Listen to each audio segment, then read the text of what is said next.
আসসালামু আলাইকুম প্রিয় ভাই ও বোনেরা, আশা করি সকলেই ভালো আছেন। আজকে আবার হাজির হলাম মাওলানা জুলফিকার আহমদ নকশবন্দির ইমানি গল্প প্রথম খণ্ডের পর্ব ৩ নিয়ে।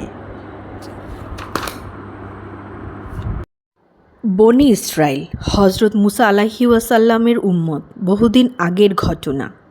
বনি ইসরায়েলের সাদাসিধা এক ব্যক্তি আল্লাহ পাককে উদ্দেশ্য করে বলছেন, হে আল্লাহ, শুনেছি তোমার স্ত্রী নেই, সন্তান নেই। কখনো যদি তুমি আসো, আমি তোমার সেবা করব, কাপড় ধুয়ে দেব, আহার করিয়ে দেব। ঘটনাচক্রে হজরত মুসা আলাইহি ওয়াসাল্লাম সেখান থেকে যাচ্ছিলেন। তিনি লোকটির কথা শুনে বললেন, এটা তো আল্লাহ পাকের শানে চরম বেয়াদবি। সরল লোকটি ভয়ে কেঁপে উঠল। লোকটি শঙ্কিত হওয়া ও কেঁপে ওঠা আল্লাহ পাকের কাছে এমন মধুর লাগলো যে সঙ্গে সঙ্গে আল্লাহ পাক মুসা আলাইহি ওয়াসাল্লামের কাছে ওহী নাজিল করে জানিয়ে দিলেন, হে নবী, আমি আপনাকে সম্পর্ক স্থাপনের জন্য পাঠিয়েছি, সম্পর্ক ছিন্ন করার জন্য নয়। কেননা বাহ্যিক অর্থে কথাগুলো মেনে নেওয়ার মতো না হলেও লোকটির অন্তরে আল্লাহর মহব্বত পূর্ণ ছিল।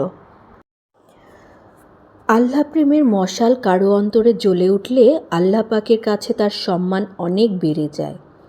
একজন সাহাবীর ঘটনায় যা পরিষ্কার ফুটে উঠেছে, নিম্নে তা তুলে ধরছি। আবদুল্লাহ জুলবাজাদাইন রাদিয়াল্লাহু তাআলা আনহু আল্লাহর রাসূল সাল্লাল্লাহু আলাইহি ওয়াসাল্লামের প্রিয় যুবক সাহাবী। মদিনা মনোয়ারা থেকে সামান্য দূরে এক বস্তিতে বাস করেন। লোক মারফত শুনতে পেলেন মদিনা মনোয়ারায় একজন পয়গম্বর এসেছেন। পয়গম্বরের কথা শুনেই তিনি মদিনায় হাজির হলেন এবং চুপি চুপি কালিমা পড়ে মুসলমান হয়ে গেলেন। তারপর বাড়িতে ফিরে গেলেন। পরিবারের সবাই তখনও কুফরির অন্ধকারে নিমজ্জিত। আল্লাহ ও রাসূল সাল্লাল্লাহু আলাইহি সাল্লামের মহব্বত প্রকাশ করার মতো পরিবেশ নেই। কিন্তু ভালোবাসা তো এমন জিনিস যা দমিয়ে রাখা যায় না। অনুকূল পরিবেশের জন্য নিজে কোনো কিছু প্রকাশ করেননি, কিন্তু যখনই মুহাম্মদ সাল্লাল্লাহু আলাইহি ওয়াসাল্লামের প্রসঙ্গে কিছু আলোচনা হতো, তিনি মনোযোগী হয়ে উঠতেন। ফলে ঘরের অন্য সদস্যদের মনে সন্দেহ জাগলো যে কিছু একটা নিশ্চয়ই ঘটেছে। একদিন চাচা সরাসরি প্রশ্ন করে বসল, সত্যিই কি তুমি কালেমা পড়েছ? তিনি অকপটে জবাব দিলেন, হ্যাঁ, আমি কালেমা পড়ে মুসলমান হয়েছি। চাচা অগ্নিশর্মা হয়ে হুঙ্কার ছাড়লেন, এখন তোমার সামনে দুটি পথ খোলা আছে। হয়তো কালেমা পড়ে এ বাড়ি ছেড়ে চলে যাবে, কিংবা আবার আমাদের ধর্ম গ্রহণ করে এই বাড়িতে থাকবে। তিনি এক মুহূর্ত পরই সিদ্ধান্ত জানিয়ে দিলেন, আমি বাড়ি ছাড়তে পারি, আল্লাহর দিন কখনোই পরিত্যাগ করা সম্ভব নয়। এ কথা শুনে চাচা তাকে বেদম প্রহার করে, এমনকি গায়ের কাপড় পর্যন্ত খুলে নেয়। মায়ের মন এসব সইতে পারছিল না, কিন্তু ভয়ে কিছুই করতেও পারছিলেন না। মা চুপি চুপি ছেলের হাতে একটি চাদর ধরিয়ে দিয়ে বললেন, বাবা, লজ্জাস্থান ঢেকে নাও।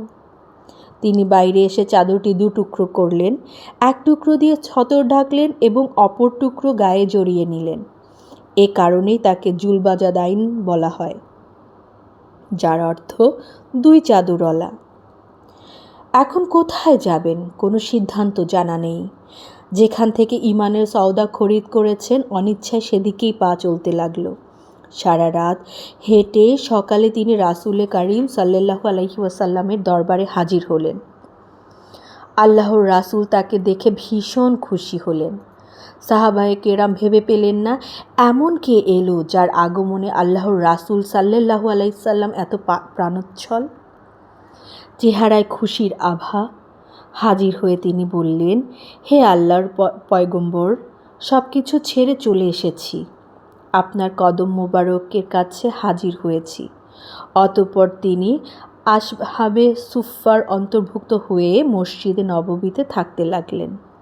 কোরবানি ও ত্যাগ যত বেশি হয়, বিনিময় তত বেশি দামি হয়। এই অসামান্য কুরবানির ফলে তিনি এমন অবস্থায় উন্নীত হয়েছিলেন যে কখনো কখনো তিনি আল্লাহর প্রেমে দিওয়ানা হয়ে যেতেন। আজকাল কেউ কেউ বলে থাকে, জজবা দিওয়ানা আবার কি? তাদেরকে বলি, রাসূল সাল্লাল্লাহু আলাইহি সাল্লামের হাদিস পড়ুন। বহু হাদিসে পাবেন সাহাবায়ে কেরামের উপর আবেগ নেমে আসতো।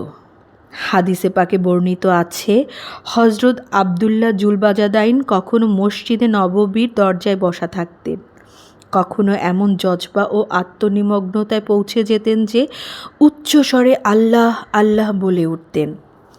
হজরত ওমর রাদিয়াল্লাহু তাআলা আনহু ধমক দিয়ে বলতেন, কি করছো এটা?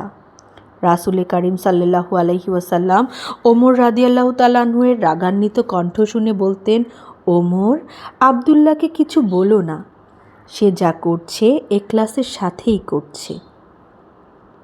কিছুদিন পর আল্লাহর রাসূল সাল্লাল্লাহু আলাইহি ওয়াসাল্লাম এক যুদ্ধে রওনা হলেন। আবদুল্লাহকেও সে যুদ্ধে নিয়ে গেলেন। পথিমধ্যে তিনি জ্বরাক্রান্ত হয়ে পড়েন। রাসূল সাল্লাল্লাহু আলাইহি সাল্লাম তা জানতে পেরে আবু বকর ও উমর রাদিয়াল্লাহু তাআলা আনহুকে নিয়ে তার কাছে গেলেন। তখন তিনি মুমূর্ষু অবস্থায় উপনীত, সামান্য কটা নিঃশ্বাস তখন বাকি। নবী করিম সাল্লাল্লাহু আলাইহি সাল্লাম তার মাথা কোলে তুলে নিলেন।